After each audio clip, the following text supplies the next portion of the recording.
حضرت سیدنا ابو قلابہ رضی اللہ عنہ کا بیان ہے کہ میں نے ملک شام کی سرزمین میں ایک آدمی دیکھا جو بار بار یہ صدا لگا رہا تھا کہ ہائے افسوس میرے لیے جہنم ہے۔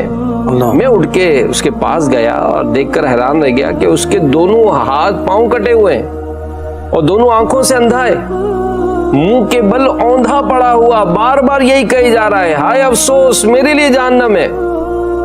تو میں نے اس سے پوچھا کہ آدمی کیوں اور کس بنا پر تو یہ کہہ رہا ہے؟ یہ سن کر اس نے کہا کہ اے شخص میرا حال نہ پوچھ، میں ان بد نصیبوں میں سے ہوں جو امیر المومنین عثمان غنی رضی اللہ عنہ کو شہید کرنے کے لیے آپ کے مکان میں داخل ہو گئے تھے۔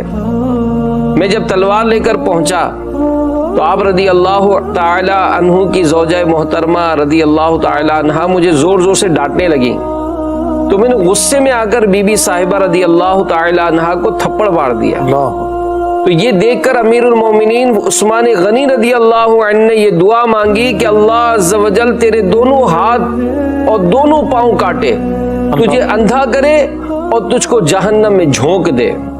اے شخص، امیر المومنین رضی اللہ عنہ کا پرجلال چہرہ دیکھ کر اور ان کی یہ قاہرانہ دعا سن کر میرے بدن کا ایک ایک رونگٹا کھڑا ہو گیا۔ میں خوف سے کانپتا وہاں سے بھاگ کھڑا ہوا۔ میں امیر المومنین رضی اللہ عنہ کی 4 دعاؤں میں سے 3 کی زد میں آ چکا ہوں۔ ہاتھ کٹ گئے، پاؤں کٹ گئے، آنکھوں سے اندھا ہو گیا ہوں، تم دیکھ ہی رہے ہو۔ اب صرف 4تھی دعا یعنی میرا جہنم میں داخل ہونا باقی رہ گیا ہے۔ 2 جہاں میں دشمن عثمان ذلیل و خوار ہے، بعد مرنے کے عذاب نار کا حقدار ہے۔